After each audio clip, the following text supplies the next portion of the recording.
Hello hi समस्त को मोर YouTube channel को स्वागत।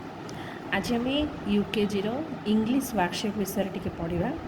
छोट पिला माने कम लिखा इच्छा करती आमको पाठ अट्रैक्ट करने को हेले आमको किसी एमती वर्कशीट बनवाक पड़ो जहाँद्वारा पिला माने खुशी से गुड़ाक करने को चाहिए। जमती किसी चित्र दे कि फिल इन द ब्लैंक्स दे छोट पिला को आम अट्रैक्ट कर तो से हिसाब से मुझे वर्कशीट बनई तो आपण मैंने ट्राए करूँ।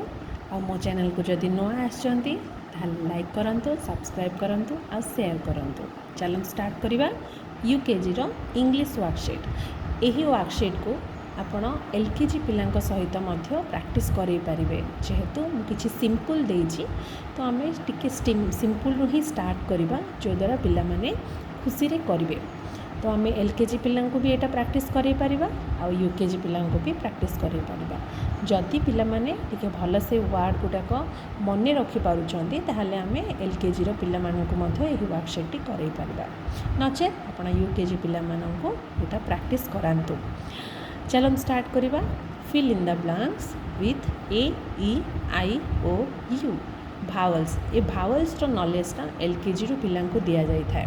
तो से आज आम ये भावल को लेकिन फिल इन द ब्लैंक्स करवा। तो प्रथम चित्रटा को देखी पिलाटा फिल कर कि मझे आमर कौन रो भावल को आम रखा। H A T hat, C U P cup. यही पिक्चरटा को देखी सेमती लिख लिप तो एल आई पी। तो ये अन्य चित्र गुड़ाक प्रैक्टिस करेगा। तापर रहिला read the names and cross the odd ones. ये सबूक वर्ड को पढ़ ता सहित जो वर्डटा ताको अलग लगे से वर्ड रे सर्कल कर। तो ये आम देखिपे पिन, काउ, टीन, बीन। तो पिलाटी सहजरे काउ को सर्कल कर कि क्रॉस कर। सेमती कैट, रेड, मेट, सेट। तो सेट रे से सर्कल कर। Fox, box, ox, pot. तो पॉट रे सर्कल कर। तो ये किसी वर्कशीट आम कर। तापर आसतु देखा question number 3 name the pictures. आपड़ कि सिंपल सिंपल पिक्चर्स ताकू दे पारे।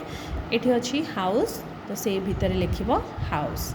मैंगो तो ये भितर लिख मैंगो। बॉल तो ये भितर से लिख बॉल। तो एमती किसी वर्कशीट दे पारिबा। ता सहित राइट अपोजिट वर्ड मुझे सहज सहज वर्ड देची जमती कि आमर नियर र अपोजिट है फार। तो सी आराम से लिखिदे पार FAR फार।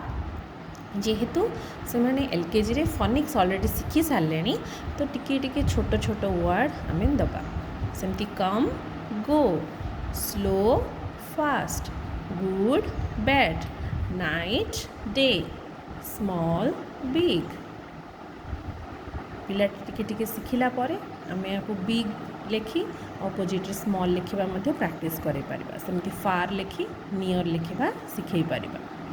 तापर देखंतु नेक्स्ट आसला आमर circle the correct pair of rhyming words. तो ये फैन दि जाइए ता भाया क्यों वर्डटा ताकू जना पड़ुचे से सर्कल कर। जमती कैट, बेड, कैन, टेन। तो आराम से कैन सर्कल कर। नेट सेमती rhyming word wet, bean bean, dig big, sun बन।